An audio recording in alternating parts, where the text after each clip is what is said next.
இந்த உலகத்துல மாத்திரை மட்டும் போட்டதுனால யாருக்கா சுகர் சரியாச்சுதா? இல்ல மாத்திரை மட்டும் போட்டதுனால யாருக்கா ப்ரெஷர் சரியாச்சுதா? இல்ல மாத்திரை மட்டும் போட்டதுனால யாருக்காவது கெட்ட கொலஸ்ட்ரால் சரியாச்சுதா? இல்ல இன்சுலின் மட்டும் போட்டதுனால யாருக்கா சுகர் சரியாச்சுதுன்னா கமெண்ட்ஸ்ல எழுதுங்க, நான் உங்களுக்கு பதில் அனுப்புறேன். சரியா? நல்லா கேட்டுடுங்க. இன்னைக்கு ஒரு ஆளுக்கு சுகர், ப்ரெஷர், கெட்ட கொலஸ்ட்ரால் ஏன் வருதுன்னு கேட்டாலே என்ன யாருக்கும் தெரியாது. அதான் பெரிய பிரச்சனையே. ஒரு ஆளுக்கு ஏன் சுகர், ப்ரெஷர், கெட்ட கொலஸ்ட்ரால் வருதுனாலே இந்த ஆபத்தான இன்சுலின் ரெசிஸ்டன்ஸ்னால.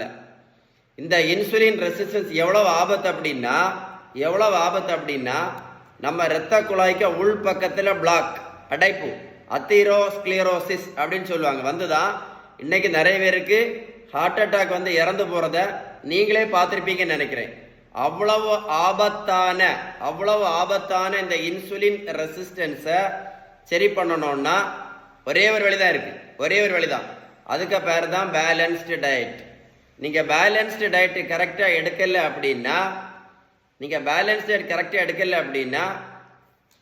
இந்த மாத்திரையும் நிறுத்த முடியாது, இந்த இன்சுலின் நிறுத்த முடியாது. அது மட்டும் இல்லை, ஒரு நாளைக்கு 4 மாத்திரை சாப்பிட்டா ஒரு வருஷத்துக்கு மட்டும் 1460 மாத்திரை சாப்பிட வேண்டியது இருக்கும். மட்டும் இல்லை, எந்த நோயும் சரியாகாது. இன்சுலின் ரெசிஸ்டன்ஸ் சரி பண்ணணும்னா நீங்க பேலன்ஸ்டு டயட் எடுத்தா மட்டும்தான் சரி பண்ண முடியும். இந்த வீடியோ சேவ் பண்ணி வைங்க, 2 தடவை போட்டு கேளுங்க, 2 டைம்ஸ். 2 தடவை கேட்டீங்கன்னா நான் சொன்ன விஷயம் கரெக்டா இருந்தா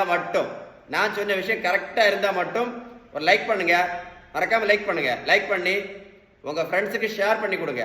ஷேர் பண்ணீங்க அப்படின்னா இந்த வேர்ல்டுல நிறைய பேர் இந்த ஆபத்தான இன்சுலின் ரெசிஸ்டன்ஸ் பத்தி தெரிஞ்சுக்கிடுவாங்க. மறக்காம ஷேர் பண்ணுங்க. சரியா?